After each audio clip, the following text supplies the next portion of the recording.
construction of that new Food City development going in down there in Atlanta, and they're going to be coming out that back way.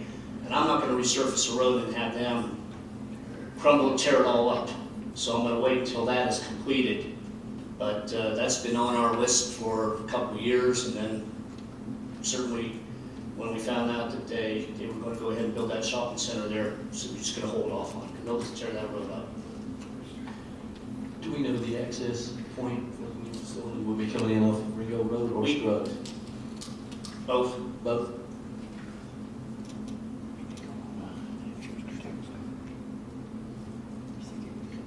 And of course, being right, their location right next to the speedway there, Lloyd's will certainly add a little assistance to their sales, I'm sure.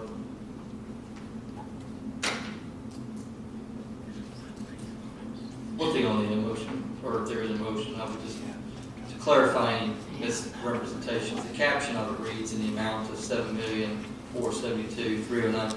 My recommendation would be scratch out the term where it says in the amount of, since it's really not in that amount. No, it's really, it can go above, it can go below that. Correct. It's based on the percentage. To eliminate any misperception or miscommunication or even misrepresentation, why don't we just read it? The resolution would be a resolution of the City Council of the City of East Ridge, Tennessee, approving a financial incentive package for Southern Honda Power Sports to the Board of Region Tourism Development District Act. That's good. That'll work, because really the development agreement is going to have all this in there. That's correct, yes. And if you look in the body of the resolution, 1, 2, 3, 4, the fifth paragraph down, it states in there that based upon the projected financial information provided by Southern Honda Motor Sports, the city and the owner have determined that a financial incentive package would pay Southern Honda Motor Sports, 7.4 to 17 million. In other words, it could be higher, it could be lower, this is based on a projection. Correct. The way if you read the actual the resolution and the body of it, the bottom there, it says, therefore, you're just approving an incentive package based upon the percentages that are outlined in Mr. Miller's table. So, with that said, I think we ought to amend the title of it to reflect a more accurate agreement that's being reached here rather than possibly being misleading. Someone might think, well, it's only capped at 7.417 million. It's all based on the amount of dollars that they will that will be generated to them and to the city based on sale. Performance based. Yes, sir.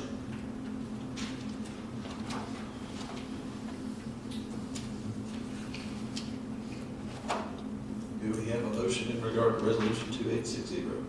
Motion to approve. We have a motion and a second. Are there any other comments or questions? I will state it looks like just from these numbers, year one, look like over $273,000 just in local option sales tax will come to us. Yes, sir. I should note too, thank you for bringing that up, because I do want to point out that the dollars here, when you're looking at the countywide sales tax and you're looking at the city property tax, those two revenue streams go into the general operating fund, and that's very helpful. Yes. When you've got a growing revenue stream year after year after year, that means that we can keep the tax rates lower and provide the services to the community as they expect us to do. You have That's two very revenue helpful sources. financially, strong financial position. You have two revenue sources, sales tax and property tax. Councilman Williams, just one suggestion on the amending your motion just to approve resolution number 2860 as the caption with the amendment in it. Yes. Okay, let's, Striking the 7,472,309. Yes, sir.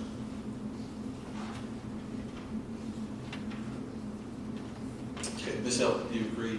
Yes. So we have a motion and a second to approve resolution 2860 with the amended caption that removes in the amount of $7,472,309. Are there any other comments or questions? Roll call, please. Councilmember Cagle? Yes. Councilmember Hilton? Yes. Councilmember Williams? Yes. Mayor Lambert? Yes. Do want to say one thing. Mayor, congratulations. I know you were fighting hard on this when I started 2.5 years ago. Thank you, sir. And it finally come to fruition. I appreciate that very much. You know, it started March of 2016. I got a random message from a guy named Doug Hoyt. had no idea. And so We're excited to be part of this group. well, we're thrilled to have you here. Absolutely.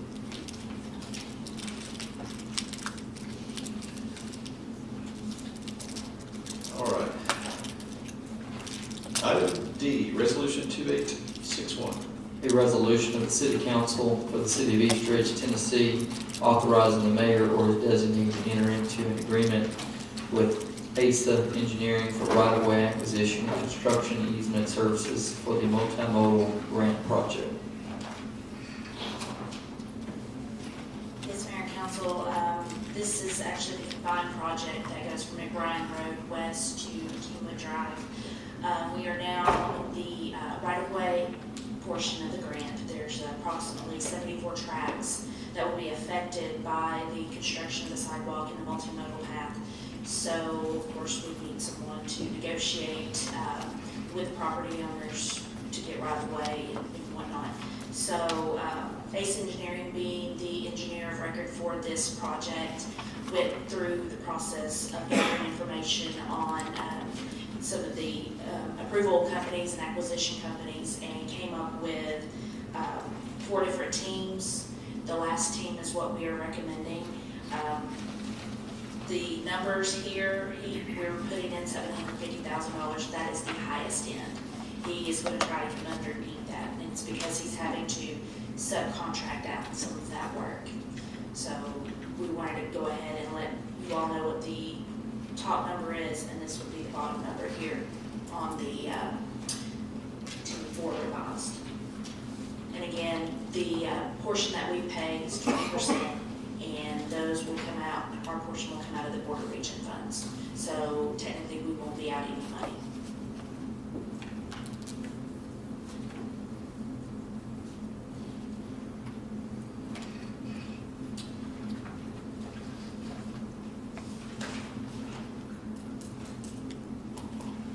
Council, do we have a motion in regard to Resolution 2861?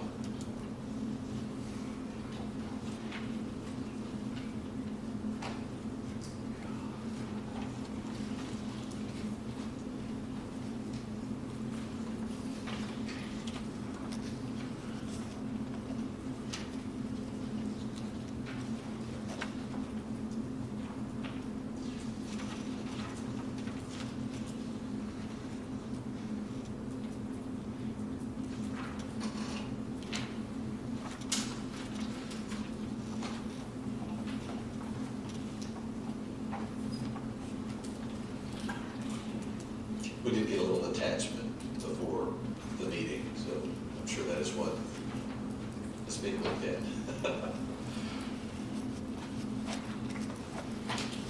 It outlines the 4 teams. Team 1 had a total cost of $916,000, Team 2, $703,000, Team 3, $837,000, and Team 4, $627,000. And what Ms. Bowers is recommending is Team 4, that the low cost would be $627,000, $770,000, the high would be $750,000. And I did talk to Mr. Sykes this morning, and he is trying to actually get on with the state being an unlimited access, which would give it a lower number, but at this time, he's having to sub that work out. So that's why it would be a little bit higher. But other than that, he did say that he would come in under that number. He just wanted to make sure he had enough wiggle room, because he didn't want to come back to the council and say that it was a higher number. He wants to make sure you guys get it the first time.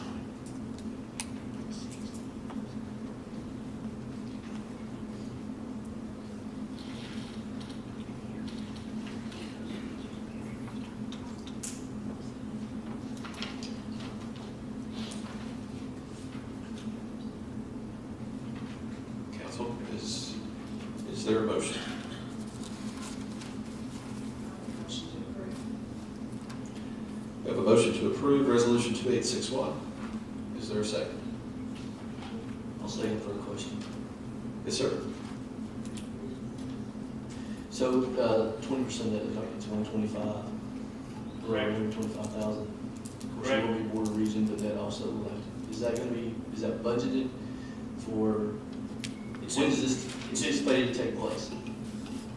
We need to, this money would be spent over the next year, between now and a year from now. This is part of the process. I mean, you gotta go through all these right-of-way acquisitions. Well, I understand, I'm just wondering if this is not a budget item in the current budget, so this is also. No, this is not in the current budget. This will also come out of general fund. Yes, sir. At first, and then be reimbursed. Or, what we're looking at doing is once we can get a handle on how much money we have in this project, once we have a knowledge of what the right-of-way is, get the probable construction cost, whatever that number is, I would recommend in consideration of giving to bond that out, that amount of dollars out, over a period of the maximum 20 years, because this project out here is going to be there for at least 20 years, so. And also to council, we are combining one of our former grants, the ADA improvement, intersection improvements, that right-of-way and construction cost funds are going to this project. Because basically, you have to have ADA constructed intersections as part of the whole process. But if we were just to put those intersections in, it's just for the intersections only for that grant. When we go to those portions of the sidewalk, we would just basically have to tear them up and combine them into our sidewalks. So the state agreed with us that it would make more sense to put that money towards this project because those sidewalks will have to be ADA approved, and they're gonna give us that, it's about a little over $600,000. So we are getting more money added to our construction and right-of-way budget from the combination of those two grants.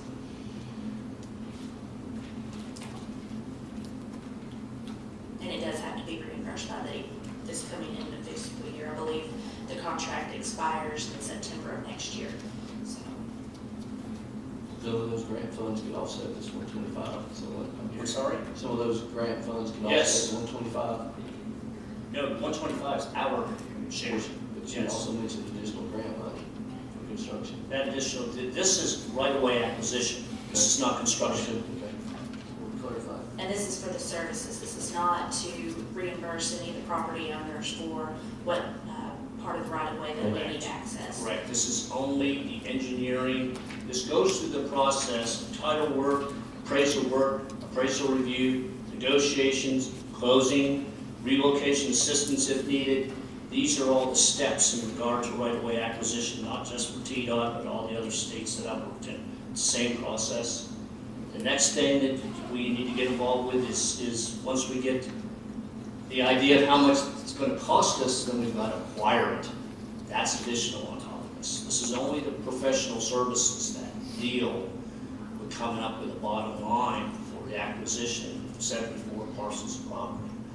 Then on top of that, then we get on with the design, and then we get into the construction phase. So this is not something that's being done in a year. These projects usually take 3 to 5 years to get done.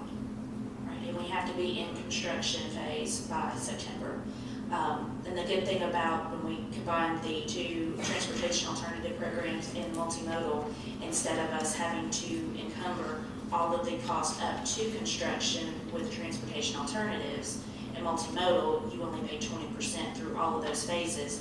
We now will pay just 20% through all the phases. So we're actually saving a good portion of money because we're able to get all the other phases, the NEPA, the design, the right-of-way at a 20% instead of a full cost. What about the sidewalk, with the sidewalks? Same thing with sidewalks, all of it. If you were the Yeah, transportation, but right now, we've got, what, 5 on one side and 10 on the other? it's a 5, yeah, I believe so, 5 foot and 10 foot. The state was recommending 12 foot for the multimodal, but they've now gone back to the 10 because of cost differences. also approved for the 10 because the last one we were approved was at 12, and they gave us the variance to continue it at a 10. Okay.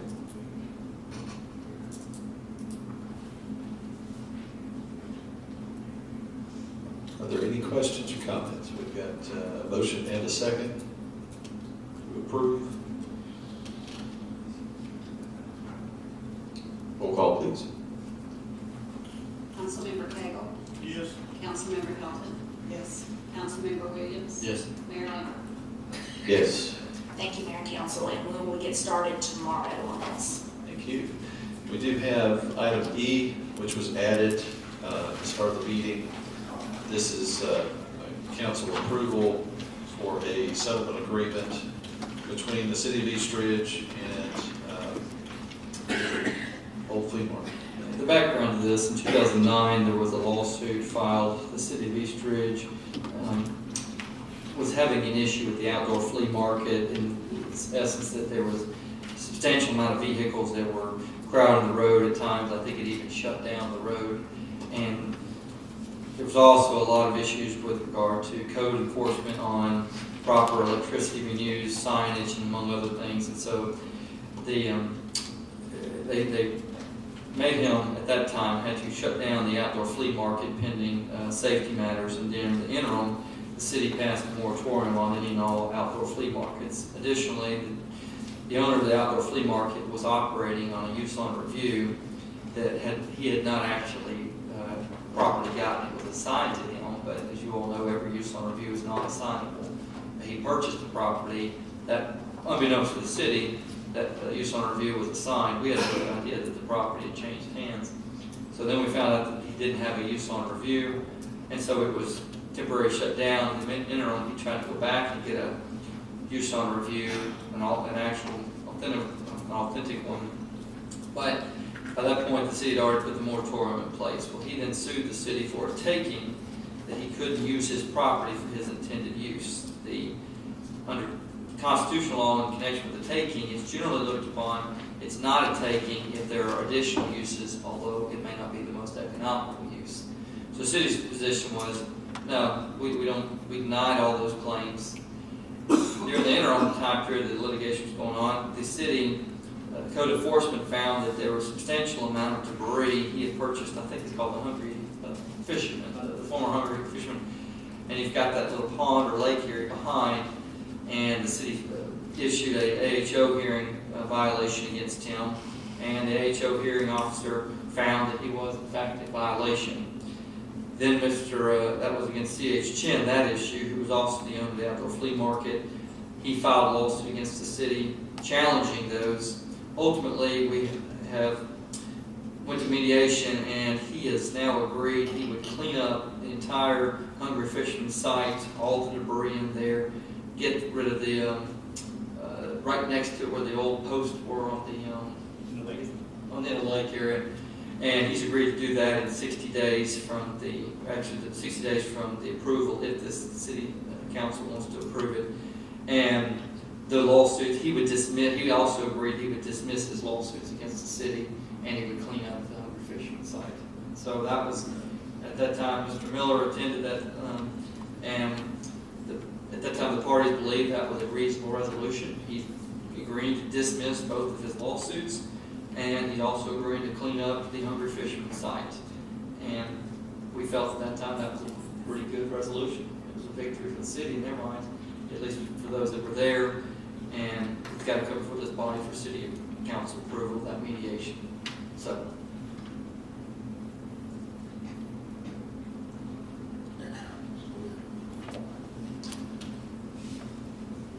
Council, you've heard the summary of what the settlement provides. Is there a motion to accept the settlement terms?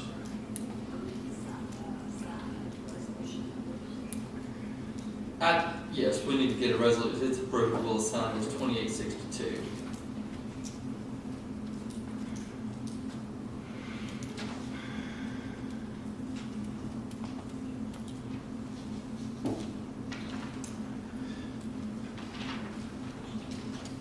again, the city is out, nothing.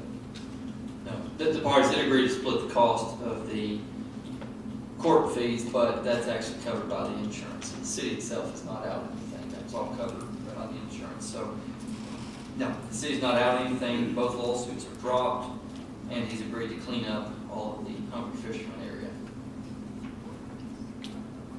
I'll make a motion to approve the settlement or the Terms. terms of the mediation and settlement. We have a motion, do we have a second?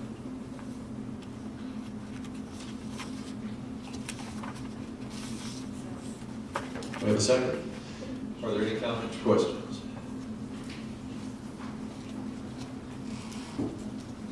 Roll call, please. Councilmember Cagle. Yes. Councilmember Hilton. Yes. Councilmember Williams. Yes. Mayor Lambert. Abstain. The settlement agreement is approved.